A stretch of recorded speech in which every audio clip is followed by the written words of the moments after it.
The fall of ancient Rome has long been a fascinating period of human history to examine, but consider for a moment that instead of political infighting, the looming threat of invaders, and the slow decline of the population, what if a supernatural event befell the empire, resulting in zombies and other monsters roaming its ruins? Well, that's where Romestead really lays the foundations for its concept of an open-world survival crafting RPG, all set in a post-apocalyptic take on ancient Rome. We recently got a sneak peek at the upcoming early access release of the 2D action RPG, which feels equal parts cozy community builder, but with a bit of a Souls-like dark fantasy twist. Developer Bear Twig's charming yet still tense survival game pulls together some cool ideas that make for an original take on a survival RPG, and it's certainly one that felt more and more intriguing the further we delved into this world.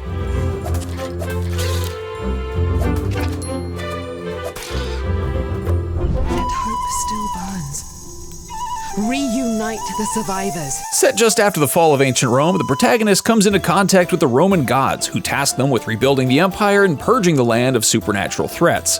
As you explore the surrounding lands, fight monsters, and loot dungeons, you'll encounter lost Roman citizens looking for a new home.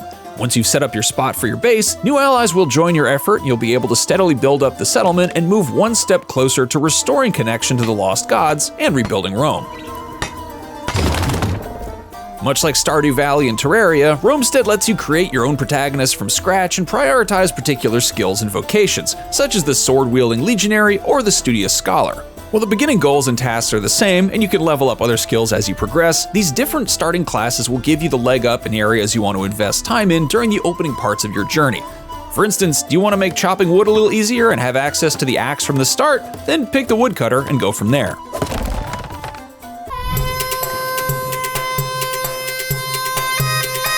What's immediately impressive about Romestead is its massive, procedurally generated world, filled with dungeons to explore and resources to find. Much like other games with procedurally generated worlds, this means each dive into a new game is its own adventure. When you start a new game, the world will be made up for your new character, and this seed can even be shared with others online so they can see your progress. Much like other survival crafting games, the key loop focuses on extracting nearby resources, such as crops, minerals, and even the wildlife, and then bringing them back to base to begin getting your community in order. We began with the basics, a proper crafting bench, food storage, housing, and community defenses. It's a rudimentary start for sure, but enough to keep busy without losing focus. It really starts to get interesting when the resources close to base are depleted and you're forced to venture into unfamiliar territory. Along with roaming wildlife like boars and deer, there are plenty of supernatural beasts to deal with, like headless minions that grab any objects in sight to use as a makeshift head, or even some unusual shrub monsters that hide in plain sight. By using dodges and quick strikes, these common foes are pretty manageable. However, once the sun goes down, other dangers present themselves, like suddenly being prey to a pack of hungry wolves.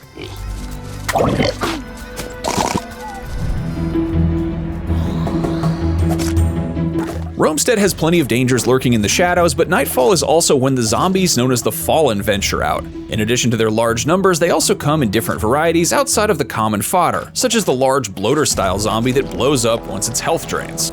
Even with plenty of preparation, the main goals of Romestead can prove to be steep obstacles to overcome. The first major quest focuses on the defeat of a giant owl that looms over the starting zone, and finding its nest means straying pretty far from the safety of home settlement.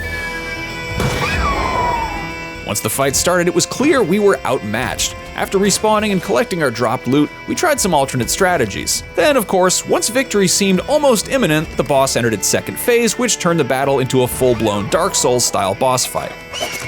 In a conventional Souls-like, these walls of difficulty are the part where players have to knuckle down and get good, but in Romestead's case, there's also the whole survival crafting loop to focus on as well. Fortunately, there's plenty of enjoyment to be had just gathering resources to upgrade the settlement, as well as making other improvements like building roads, which makes walking much faster.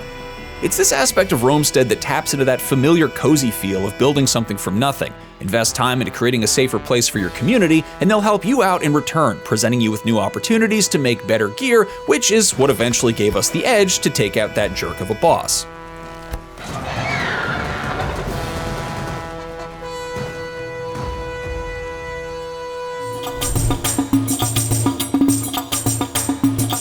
The world design really comes to life the more you explore, revealing more opportunities to uncover. In addition to finding other settlements, there's also fun to be had exploring Zelda-style mini-dungeons tucked away in the wild.